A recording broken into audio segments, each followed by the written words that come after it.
Welcome to the latest live edition of Last Ball Boxing, joined by one of our regulars, Ander. How you going, Ander?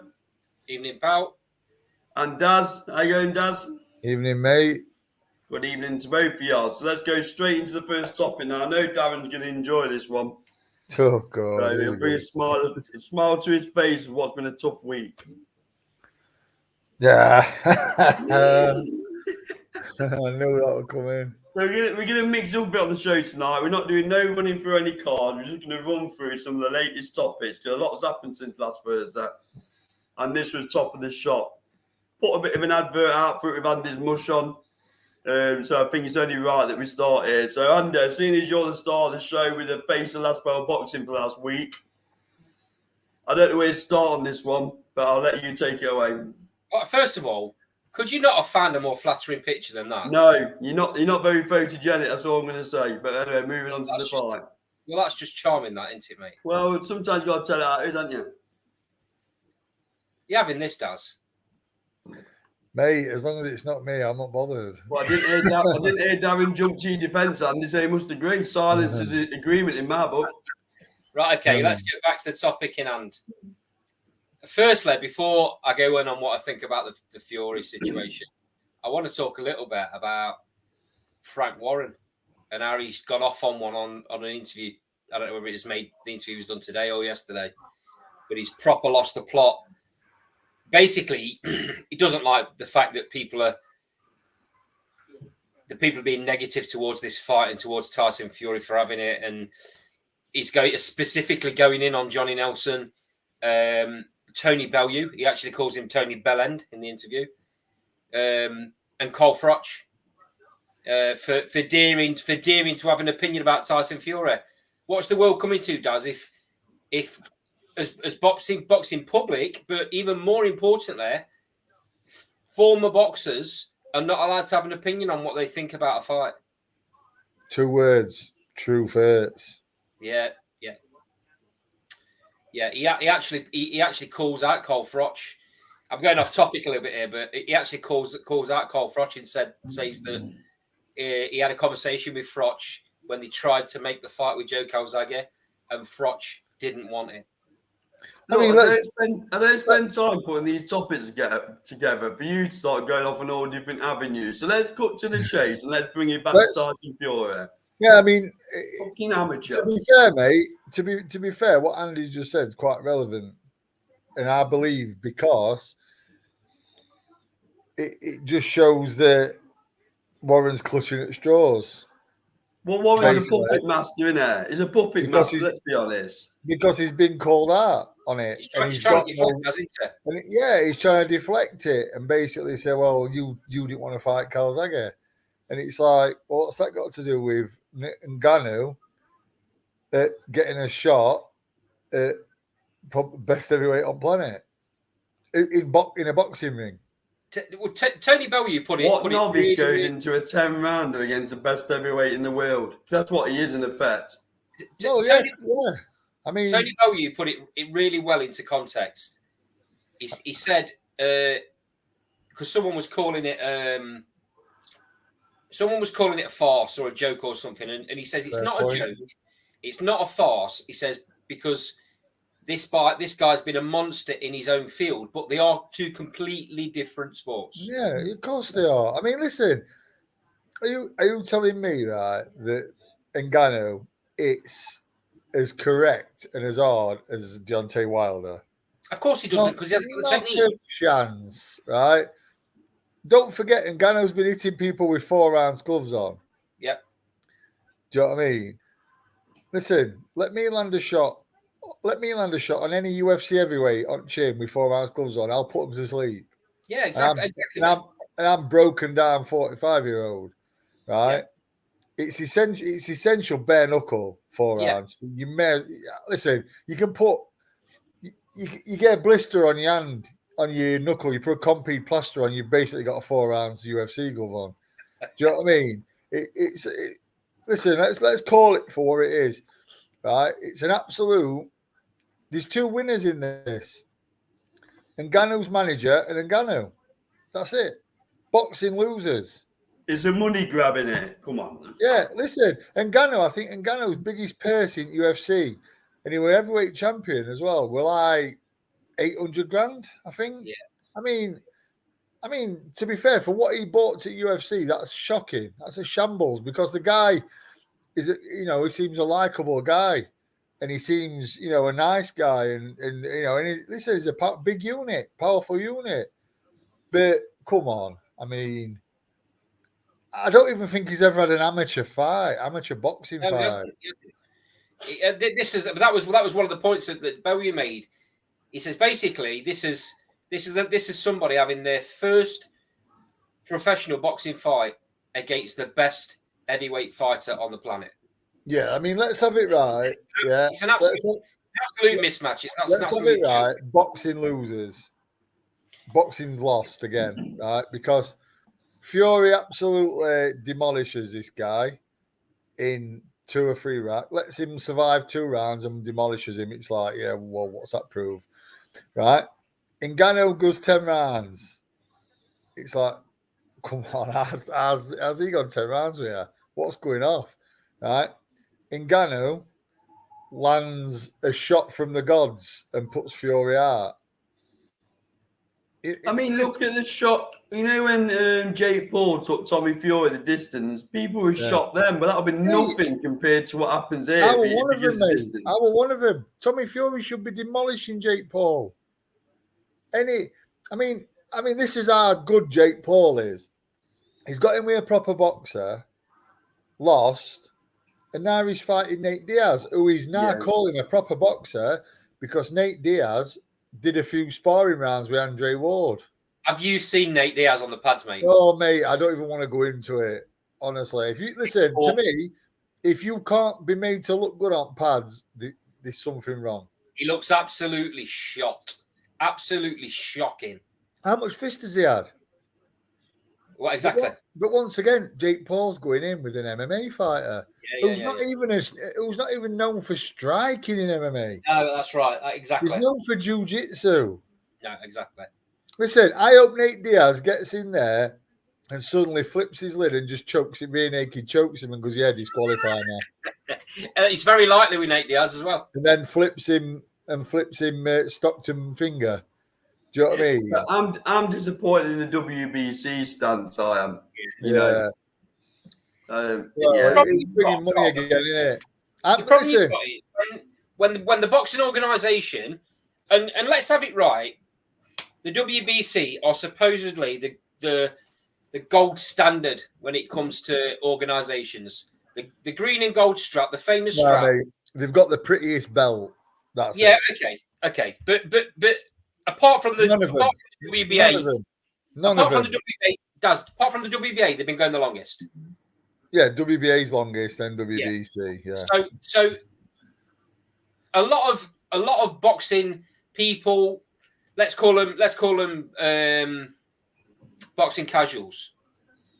They believe everything the WBC is all about. They can't see past it. So when their chairman or whatever you want to call him, CEO, president, turns around and says, we're not forcing a mandatory on Tyson Fury.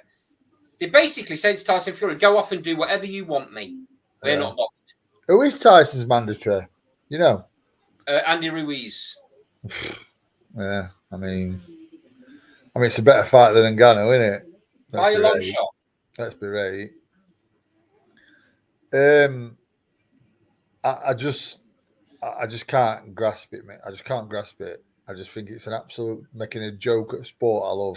And let me just put one more thing to bed as well while we're talking about it.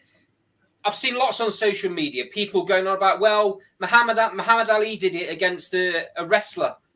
Let me just put one thing straight here.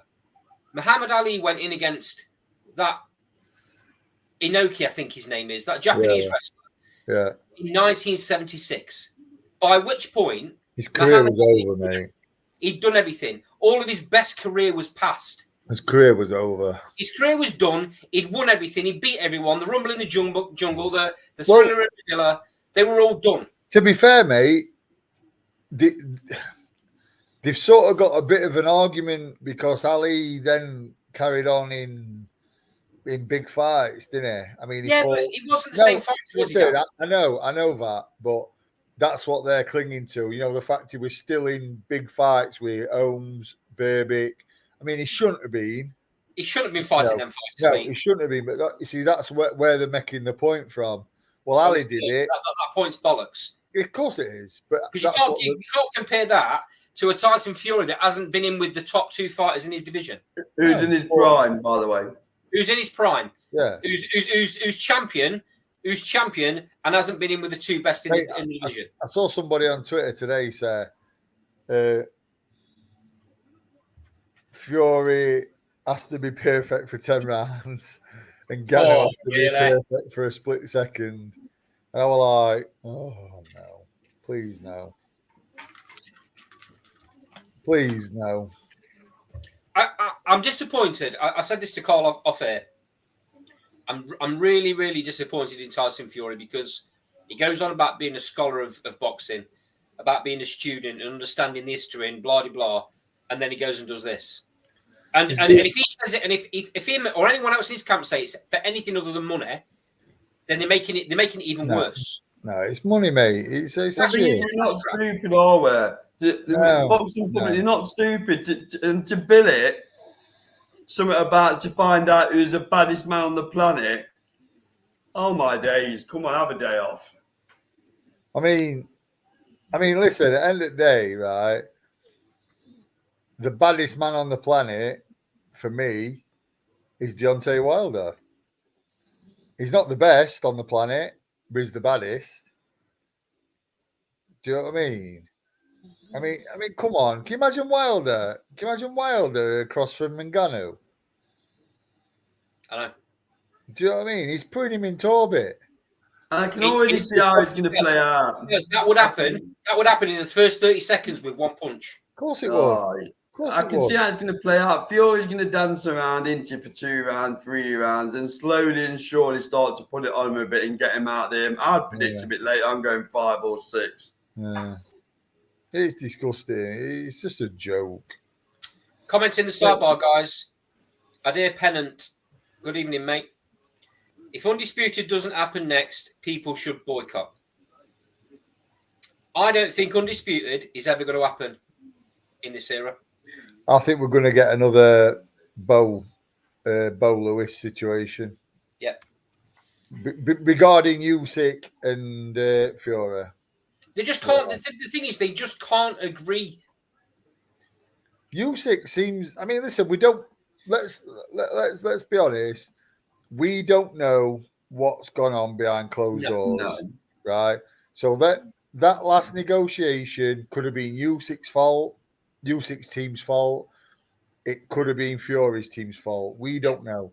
Yeah, Usyk's coming out on social media and saying, "I'll accept whatever you offer." Right now, that's not to say that that's what he's saying behind closed doors, is it? So we don't know that. He might listen that because at the end of the day, if that were just a social media thing where to get the people on his side, it worked. He did work, yeah. It worked, but we don't know what goes on behind closed doors. He has got a degree of empathy from the boxing world, the regarding the Ukrainian situation. Of course he has, yeah. I mean, and rightly so. But I just think, just if there's 100 million in pot, just say 50-50. Tyson Fury didn't know, did he? He wanted 70%. Yeah, and if it's true that Usyk actually said, yeah, go on then, fair enough. And if Tyson did turn that down, you got to ask yourself why. Yeah. But then if Usyk didn't accept it but said he did, then you have to ask yourself why again. Well, no, you don't. You don't, because if he did turn 30%... No, you have to ask yourself why he came out on... Why he came out and said he'd accept it, yeah. Said it, yeah. But... It's all smoke and mirrors. We'll never know. Exactly. Yeah, but my point is, it's harming boxing. The fact that that undisputed fight, and it is historic in its own right because it will be the first time that all 4 belts have been undisputed. Lennox Lewis had 3 in '99. It's the first time all 4 are available, And when these get split, because if that fight doesn't happen before the end of the year, mate, mandatories will start getting called. Usyk will end up having to drop one or two of the belts. Yeah. I know he's facing Dubois, but come on.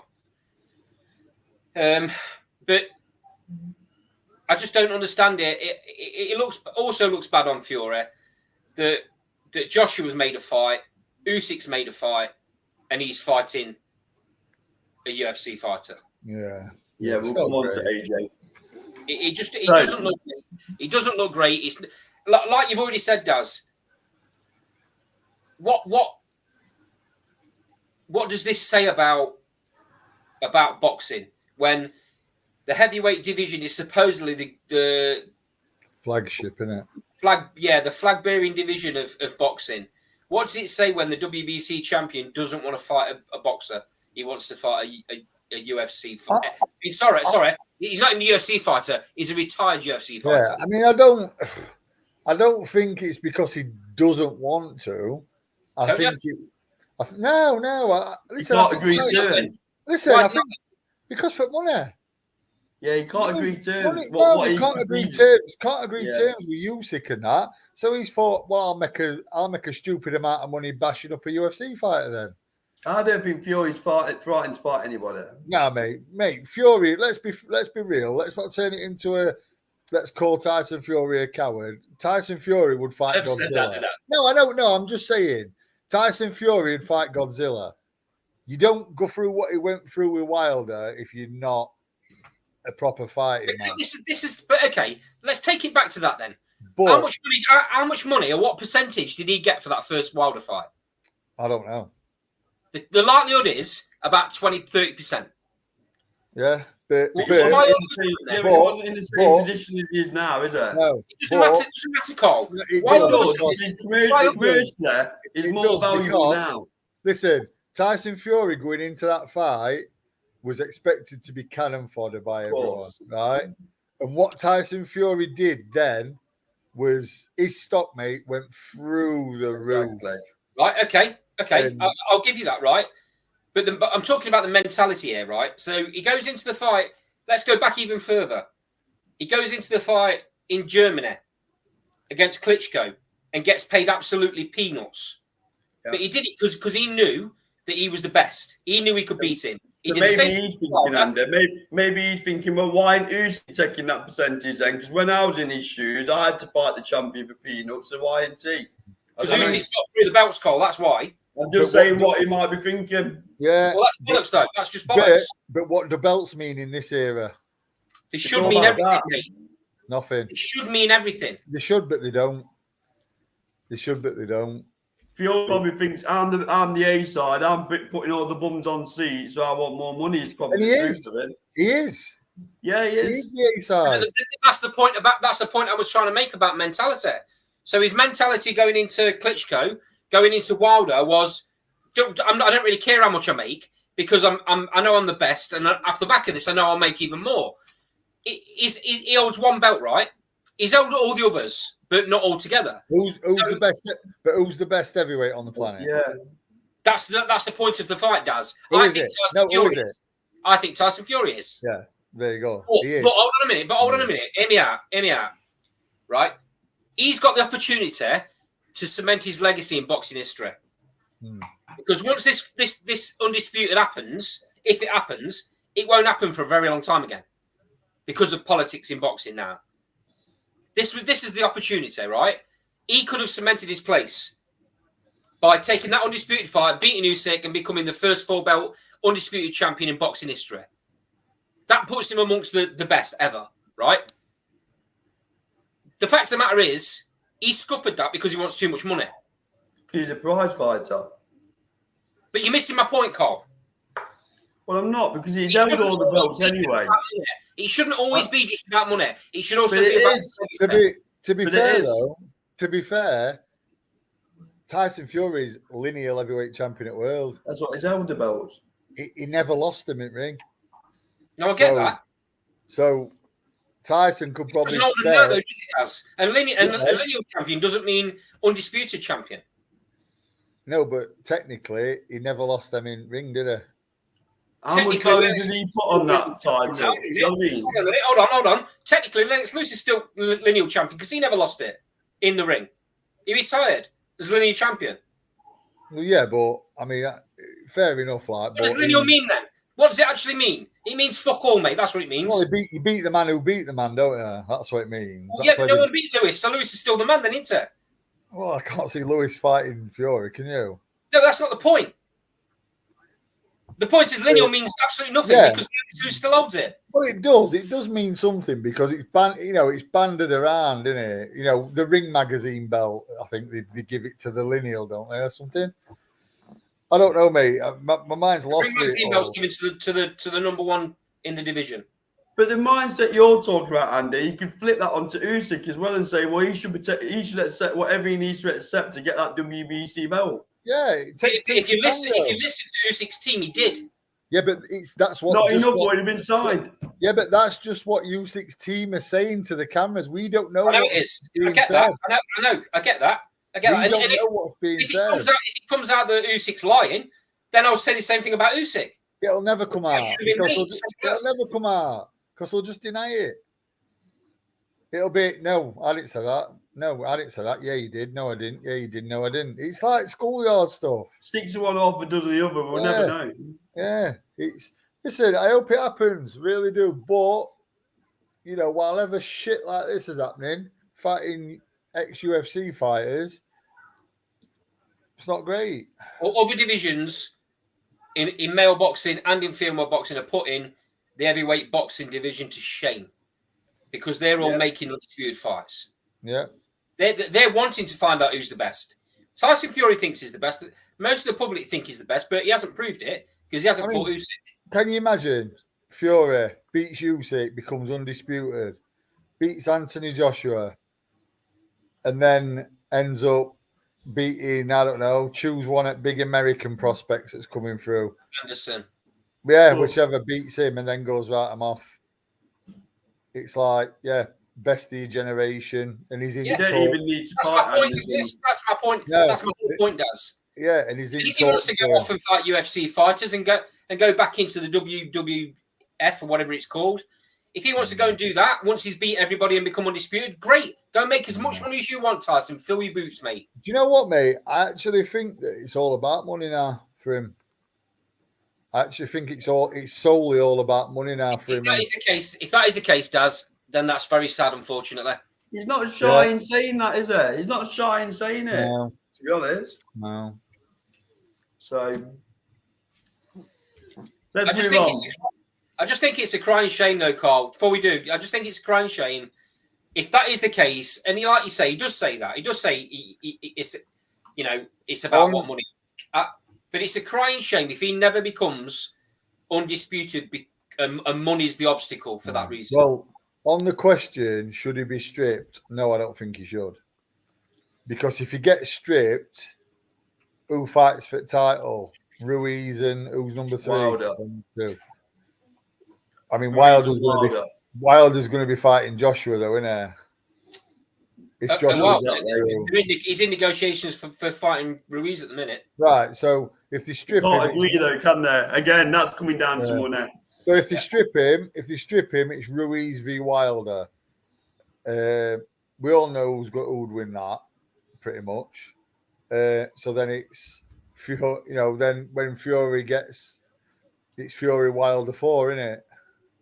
Do we really need to see a 4th? Or does the actual undisputed fight then get made because Fury's not in the mix? Yeah, possibly. But then everyone will say, well, yeah, you're undisputed, but you haven't fought Tyson Fury, won't they? Exactly. But then is it easier to make? Like you said, that's a good point, mate. That's a good shot. That's a good shot. Listen, that probably is the way to make undisputed. Strip him of the title. Wilder v Ruiz. Winner of that fight's obviously winner of Dubois and Usyk. And then Fury then, whether he's considered best on planet or not, has no bargaining chip other than his reputation. Again, though, Daz, it goes down to the WBC. They're never going to strip him. They make too much money off of him. and they've already come out and said they're not going to force a mandatory on him. So No, I he can do mean, what he wants. makes you laugh. I mean, are they going to take that? Are they going to set that precedent for every champion? No, they're not. Of course they're not.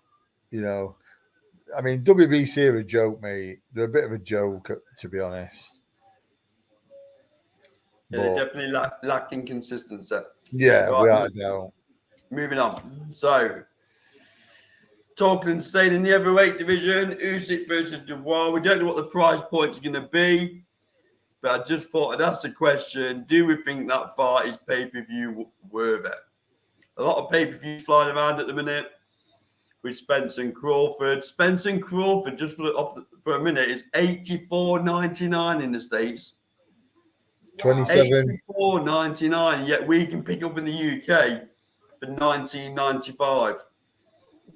So I'm sure, without going into detail, I'm sure there's some savvy people in North America who might be able to work around it. So, coming on to this, start with you, Darren. Usyk Dubois. Let's start with, is it pay-per-view worthy in your eyes? No. No, not all. Obviously, I mean, out in Poland. Mate, let's have it right. Yeah, I've heard today that the co-main event is Prince Naseem Ahmed's son Adam in his pro debut. That's correct. Yeah, mate, what is going on? I mean, Although Naz was brilliant in mate, I love Naz. Love Naz. He's quality. Listen, was around him when I was a kid. Take the mic off him quick. Take the mic off him. No, he's brilliant. Naz is brilliant, but come on. You know what I mean? It's like, oh, mate, what's going off? Well, we've slated, we've slated DAZN and Matchroom for putting Conor Benn eye up on a card and for putting what's it? Atton eye up on eye up on a card just because of the names. So we've got to do the same thing here, haven't we? Yeah, I mean, at least Conor Benn and Campbell Atton had some amateur fights, I think. Yeah. You know. I mean, how strange was a press conference when you've got Usyk promoter opening the press conference by taking it over to Naz's son. And he must have had 10 minutes at the beginning. I was like, what? No, for all due respect, nobody's come to see him. Mate, what pressure on the lad as well. I mean, yeah. Ridiculous. Listen, how nervous did Daniel Dubois look, Carl? Yeah. Rightly so. So. You got Don Scholes trying to spin a yarn about God has brought them together and all. Well, I hope he has, because you're going to need to come up with an Evan-like game plan. I don't want to make a joke of this because Daniel Dubois seems like a really nice lad, but I've seen the face-off from a number of angles, and one of the angles is from Daniel Dubois' back, and someone's actually got their hand on him, rubbing his back as if to say, "It's okay, it's all right, don't worry." I thought, wow, it could use that though, mate. It's not a great look. No, but it could use that. Do you know what I mean? All I would say is obviously Daniel Dubois' biggest fight was against Joe Joyce. That happened during lockdown, so there's no crowd there. Yeah. All of a sudden, he's going into a football stadium in Poland, which is going to be full, 45,000 fans. The majority of them are going to be Ukrainians who are now settled in Poland. Can you imagine the atmosphere in there? I hope Daniel comes out like a raging lunatic. That's the only chance he's got. Because if he comes out, mate, and just with mentality, I'm just going to punch holes in you everywhere I hit you. Because he hits hard, mate. Let's not take that away. If he comes out and thinks, right, I'm going to punch holes, I'm going to break everything I hit, with bad intentions, we could have an interesting fight for 3 rounds. He's going to do what Chisora did, isn't he? That's what he's going to try and do. He's got to. Yeah, but I would probably suggest, Daz, that he's a better heavyweight now, Usyk, than he was then. Because to be fair, I think that's fair. Yeah, I think that's a fair comment. He's filled out, I'd say. Yeah, a bit more used to weight. Yeah, a bit more. But I still think that's the way to beat him. Yeah. Because it might sound a bit controversial. He's not invincible. No. Here's a question then. Daz. If we all agree that that's the way to beat him, is Daniel Dubois capable of doing that? Is he a good enough boxer to get in? Well, no, you don't. He's not. He don't really have to box him, does he? He's got to just basically roughhouse him. Yeah, big man him. Yeah, he's not got to box him. First time Daniel Dubois stands there and thinks, well, I've got to use my jab and I get you. He's going to get his head pinged off. He's got. I get you. He's got roughhousing, but he's still got to be in position when he's roughhousing him to land the shots. Yeah, but he will be. Lean on him. He's got to sit on his chest. Yeah, lean on him, punch him in ribs, make him do what Chisora made him do, which is use a lot of energy. The point I'm trying to make is Usyk's smart enough to get out of the way of that bombardment, unless Daniel can cut the ring off. I mean, if that's not been worked on in camp, then it's almightily shocking, isn't it? Let's be fair. If they've not worked, if they've not worked on Usyk, on Dubois, cutting ring off and forcing him right ring, and hadn't done things, and hadn't gone old school with Daniel, and had him, getting him as fit as he'll ever be. Yeah, then he's got to turn around and look at the trainers who he's paying and think, Dad, it's got to be time for the dark arts, hasn't it? The dark arts of boxing. Let's be honest. Yeah, listen, I'm telling you now. Listen, if I were training Daniel Dubois, mate, for this, I'd be, listen, you just punch holes in him. You just punch holes everywhere. Obviously, you've got to have a little bit of mindfulness of what's going to come back. I won't be teaching him to slip his head and try and be Sugar Ray Leonard. I'd be more wanting him to catch him and then go. Do you know what I mean? But plenty of leaning on him in the corners. Plenty of leaning. Listen, lean on him. Yeah. Lean on him. Punch him in ribs while he's bent over. Listen, I'd even have a look at smacking him in nuts a couple of times. Do you know what I mean? Yeah. Listen, you've got anything to take him off his stride. Standing on his pattern. Mate, listen, I mean, probably smacking him in nuts is a little bit probably extreme. I shouldn't really be on camera saying that, but allegedly. But it's like just basically roughhouse him. Don't give him time. Yeah. You know what I mean? I'd rather see Daniel go out there and give it absolutely. But I tell you what, if Daniel goes out there, cuts ring off, forces him right ring, and throws plenty of punches, he's going to have a few little bits of success. And all Daniel needs is to catch him clean. Because Daniel can get lazy, can't he, Dad? He can have a round off here and there and get a bit lazy. Yeah, I mean, to be fair, Daniel's got quite decent hand speed when he lets them go. He's got quite fast hands when he lets them go. I mean, I always. You what, mate? He has to believe. Yeah, I always think back as well. Every time I make a little bit of a case for Daniel having success, I think, well, do you hit as hard as Anthony Joshua? Joshua didn't really wobble him, but Joshua sort of didn't jump on him either. Yep. I just think that if Daniel jumps on him, puts him under pressure, I think, for 2 or 3 rounds, mate, it could be very interesting. And thing is, I think if Daniel hits him flush, it could be interesting. I think he's got a 4-round window. Yeah, I'd second that. Yeah. It's a bit like he made well empty the tank, like you said. Definitely. I'd rather see him empty tank, mate, and take a shot at Glory and get his all. Because I'll tell you another thing. If he goes in there and tries to box him and gets picked off for 6 or 7 rounds and then gets stopped, he's going to regret that for the rest of his life. Yeah. But Long way back. Yeah. But the thing is, if I were training Daniel for this, it'd have been in shape for his life. It'd have been cutting ring off, just throwing absolutely bundles upon. His sparring partners would have been. I'd have had him in with boxers, good technical boxers, and I'd have been saying, "Listen, you just need to be cutting them off, and just go to work." And do you know what, mate? It'd have been a case that if the sparring partners, I'd have wanted to see the sparring partners not being able to last the full week sparring. Yeah.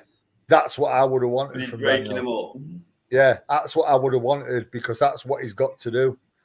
Does cutting a ring off is an art form in itself, isn't it?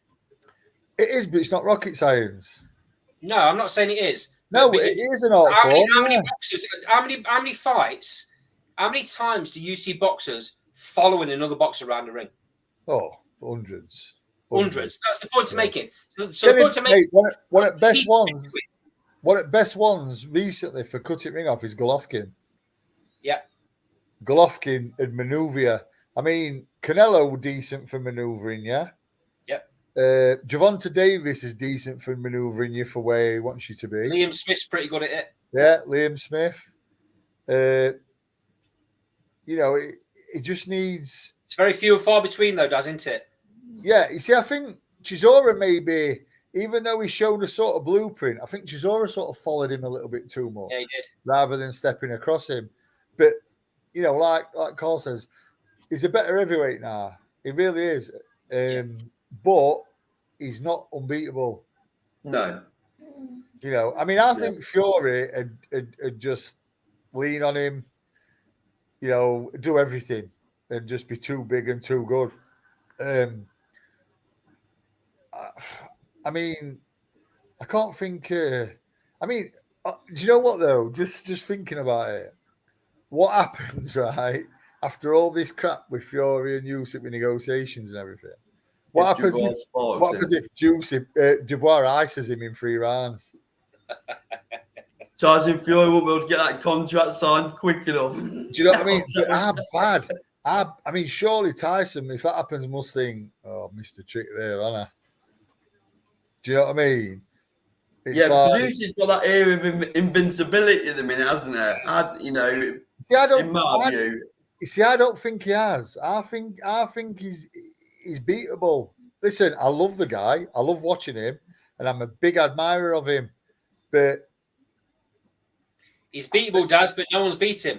No, they haven't. But I won't, mate. Honestly, I always compare him. I always find myself comparing him to Holyfield, and I think Holyfield beats him 9 times out of 10 at heavyweight and cruiserweight. Yeah, his resume's not great. His resume's not great at the heavyweight division, is it? And I include AJ in that. No, it's not, not mate. great. It's not. I mean, who did he fight in his first heavyweight fight? Washington. Gerald Washington, right? Yeah. And then did he fight Chisora then? Yeah. Then Joshua twice. Yeah.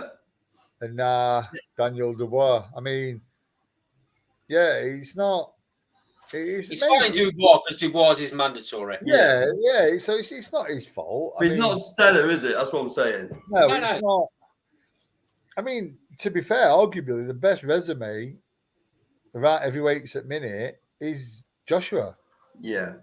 Joshua's probably got the best resume. I mean, Charles Martin over day, quick distance with Jared Anderson. Yeah, we're going to come on to that hype job next, Does. Yeah, I mean, thing is though, do we look at that and say, well, listen, Joshua that good, he just blitzed him? No, we don't look at it like that. No, but some people will, won't they? Some people will say, well, Martin perfectly takes it on. Martin did all right. Okay, so, I tell you what, Charles Martin, and I don't care. I'll argue till I'm black and blue with anybody on this. Charles Martin is the worst heavyweight champion of all time. But Anderson should be getting him out there, right? Come on. That's what I was just about to say, Carl. Of course he should. Yeah. I know Jared Anderson. He's only 20. He's only 23. He's got a lot to learn, right? This was his first name, even though what I've just said about Charles Martin, this is his first name fight, and he made a real big meal of it. He got Charles Martin rocked into it early on. Did he have him third round or something? He should have took him out of there, and he didn't do, which probably tells you about his lack of experience. The rounds will do Anderson the world of good, but if we're putting it into context, he has a lot to learn before he can go anywhere near any of the big boys in the division. So this next fight he's got is his 16th fight against Rudnetko, whoever this geezer is from the Ukraine who no one's heard of again. This is his 16th fight. So I've done a bit of a comparison. I've looked at Lennox Lewis. He fought Gary Mason, Mike Weaver, and Glenn McCoy in his 15th, 16th, and 17th fight. Yeah, I mean, listen. People say it's different era, Carl, different era. So just bear with me. So I've gone to Tyson Fury. Tyson Fury fought Derek Chisora in his 15th fight. Yeah. So Anthony Joshua won a world title in his 16th fight. Charles Martin, his 16th fight. So you know, I'm not saying he's got a padded record and he's taking forever to fight anyone of note. But come on, if the North Americans are getting all excited about him, calling and saying he's the next big heavyweight to come out of their continent, well, let's get him over here. Then we've got plenty of heavyweights over here who's going to give him actual. Let's just take a minute though and appreciate Lennox Lewis. Yeah. Oh yes. I mean, them that you've named there. I mean, Glenn McCrory were too small. I mean, you know, Glenn were far too small. Mason was a fighter though, right? Gary Mason, mate, British heavyweight champ. Gary Mason was a very, very, very good fighter. And Mike Weaver, I mean, Mike Weaver world heavyweight champion at one bit. I think he was. Yeah, I mean, and then what did when did Lennox go in with Razor Ruddock? I haven't got that. I was just looking around the 16 fight. Yeah. Well, that were in under his 20th fight, I believe. I mean, come on, Razor Ruddock could. Razor Ruddock could destroy everyone in this era, probably. Pretty I much. mean, Tyson Fury jumped in with Kevin Johnson, fight 13. Dillian, he fought, Kevin Johnson, 13 fight. So, you know, I'm just drawing comparisons. I'm sick of hearing about this Jared Anderson, and he's proved nothing. He looks the part. I think we need to take into consideration his age a little bit, and I would say that he's going to go on to become a very, very good. He looks like he's got all the tools. He just needs to learn how to put them all together. Is he going to be another Michael Grant? Oh yeah. I mean, Michael Grant look what they were touting him for. Heavyweight greatness. Let's hope not. Fury fought John McDonald after 8. John McDermott. John McDermott, even he was a right talent, wasn't it? Mate, John McDermott was a class fight. I mean, arguably, John McDermott won that fight. John McDermott was hard. I think he's being looked after a little bit, Anderson. Here, I think he needs to step up, in my view. Just one thing I would say though. I hope that he comes on and becomes the big thing, because heavyweight boxing needs a big American fighter. If heavyweight boxing is going to get back to what it was and the massive nights that we used to see, it won't, because they'll all be inside it. We need no, they won't be, mate. If the heavyweight champion is American, they'll be in Vegas. So do you think from our side at Pond can carry the flag? Matty Harris. That's who I rate him. I'm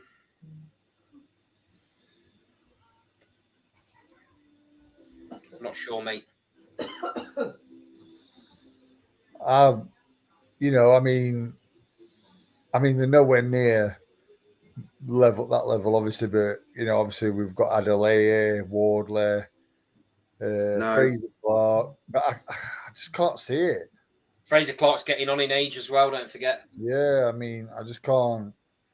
I just can't see it. But You got some good heavyweights coming from the Eastern Europe, haven't you? yeah. Can't pronounce the names, mine, but No, I they're can good. picture them. I can't pronounce the names. So yeah. So what do you think about Anderson? Not a greatest performance, was it? No, he should have. Like you said, this is that. That was step up, weren't it? And I think the yardstick, what they'd have been looking at, is what Joshua did to him. He'd have probably been thinking, let's try and do the same. Maybe even 3 or 4. Let's just try and do the same. And I don't know, mate. It's a bit poor performance, really. You don't want to step him up too quickly, do you? Because the heavyweight division is very unforgiving, isn't it? Yeah, he's got time, hasn't he? I mean, like Andy says, that would have done him world of good going them rounds. But would it do his confidence world of good doing them rounds with Charles Martin? Yeah. No, because Charles Martin's dreadful. I think you better stay on that side of the pond fighting for North American titles rather than coming over to the UK. Because I think, listen, I can see him. I can see him in a fight with Clark at some point, or Adelaide at some point, or Wardley at some point. I can see it because if they want to get up to that level, they've got to fight each other, aren't they? And say, right, well, the winner deserves a go. And you're giving us some great lead-ins, Daz, tonight. It's the last one on the heavyweights, just announced. Wardley versus Adelaide, called for the British heavyweight title. So we come to you first on this, Andy. I think he's a good fighter at both the stages of the career. Adelaide 12-0, Wardley 16-0. Adelaide 26-year-old, Wardley's 28. Crossroads fight a little bit, isn't it? I'm not convinced with Adelaide. I never have been. I think Wardley ices him. That's I'm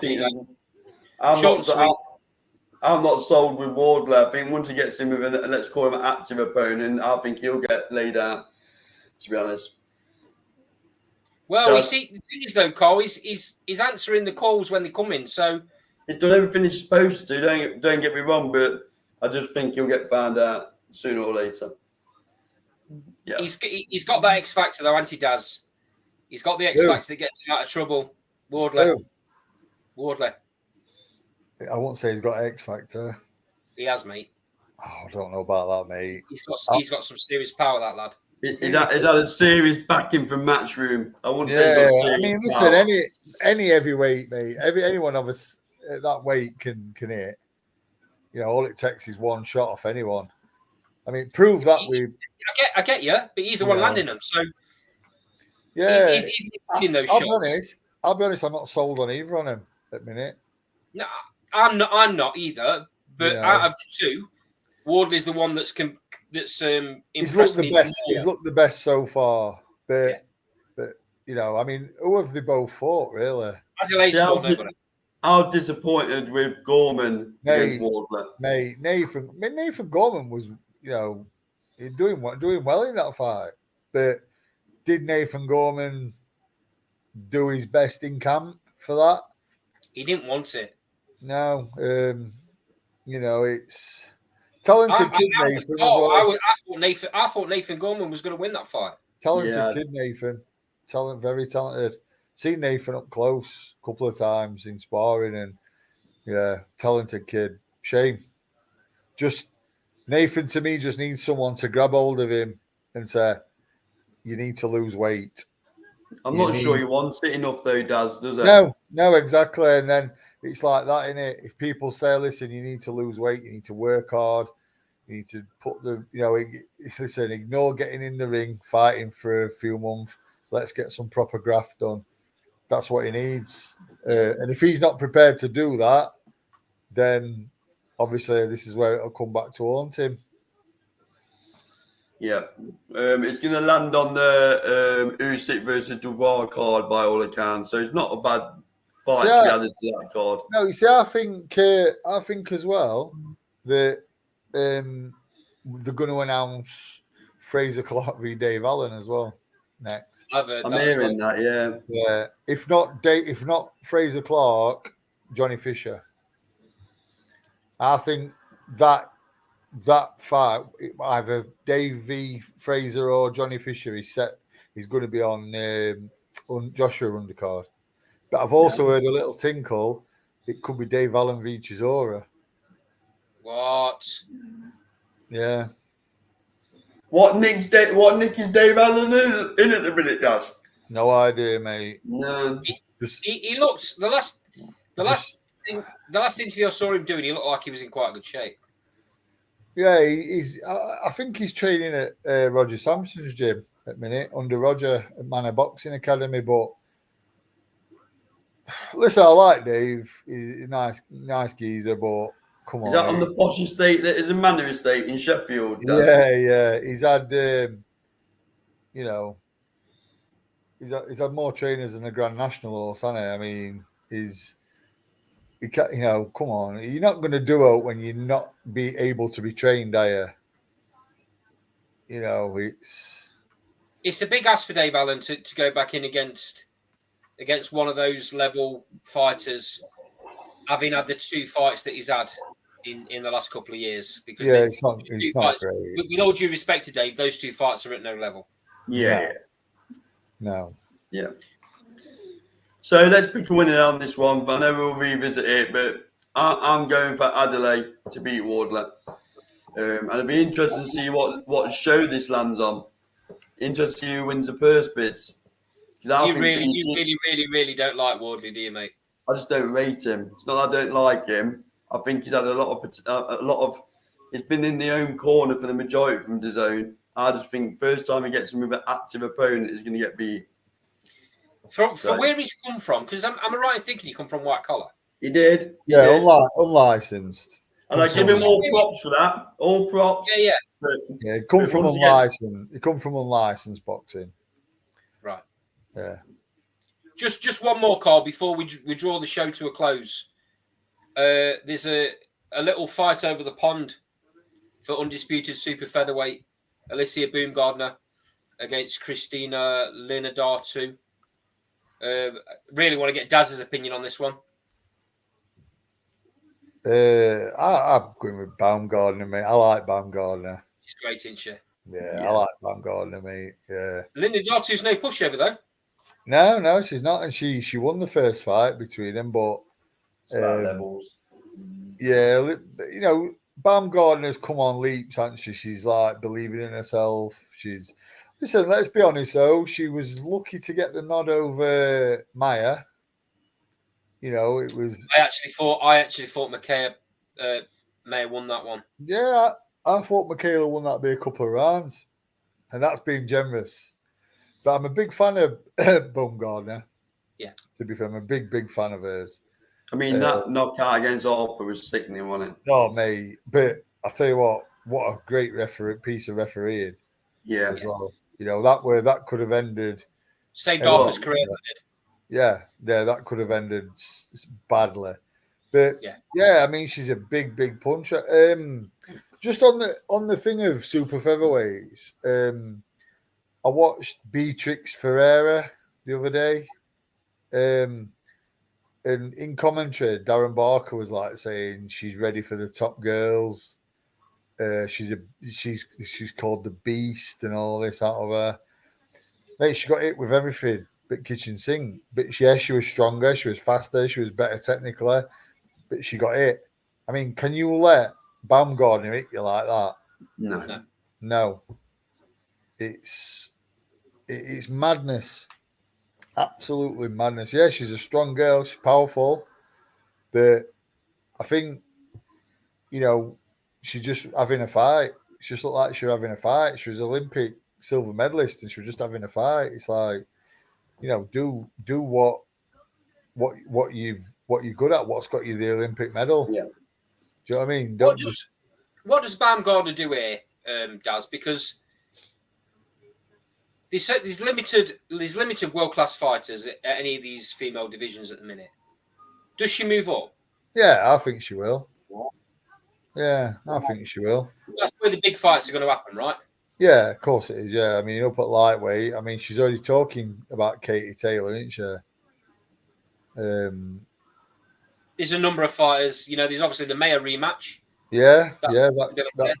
that could happen. Is Caroline Dubois? She's being spoke about.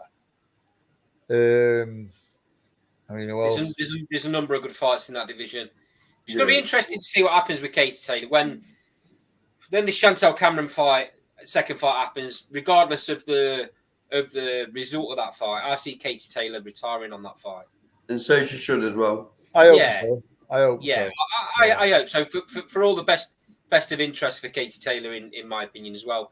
Which obviously, if she does pull the win off and she ends up going out undisputed, then obviously the belts get fragmented, which makes the division very interesting. Yeah, I think if Katie Taylor wins, they do it again. Do you? Yeah. Yeah, I think they do it again. I don't think Katie Taylor retires on that. Even if she wins? Yeah, because 1-1. Yeah, I'm not convinced. I think because it'll be in Ireland again, won't it? So I don't think you'll need to worry about that though, Daz. Well, no, but you know, what I was just going to say is if Katie Taylor does beat Chantel Cameron, it will be by a razor thin decision. Yeah. So it will be. They would have a third fight, I think. Whereas Chantel, I think she wins again. She wins the fight more convincingly than what Katie would win it. Agreed. Just naturally too big and good. Yeah. You know, I think she's going to come down to lightweight, but let's have it right, mate. when the bell rings, she ain't going to be lightweight, is she? No. Oh, Chantel fighting her at lightweight, is she? Yeah. Yeah, I mean, I can just see Chantel, doing the same thing.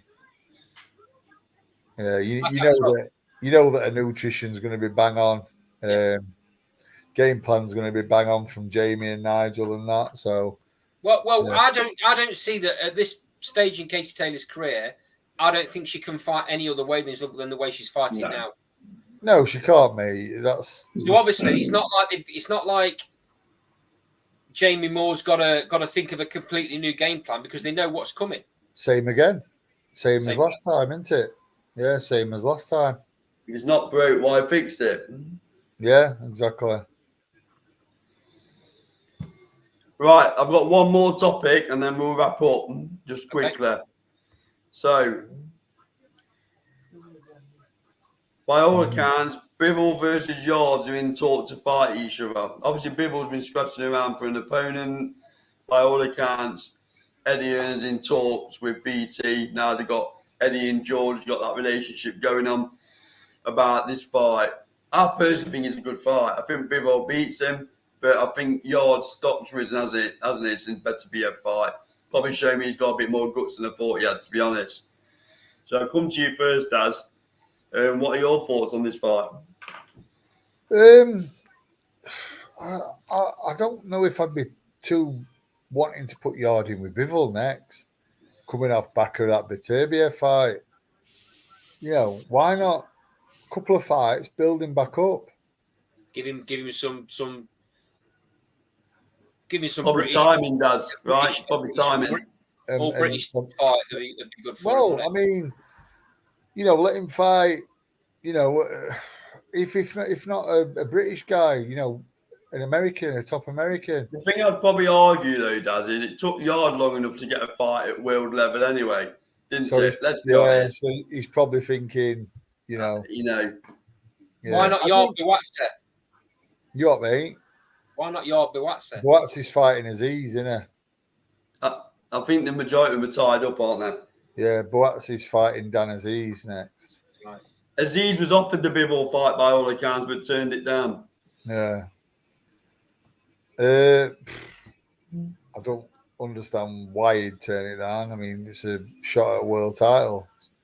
And a shot to nothing, right? If your stock's going to rise anyway. Yeah, shot. I hear what Daz is saying, though. I hear what Daz is saying about why would you throw Yard in again straight away against the best in the division.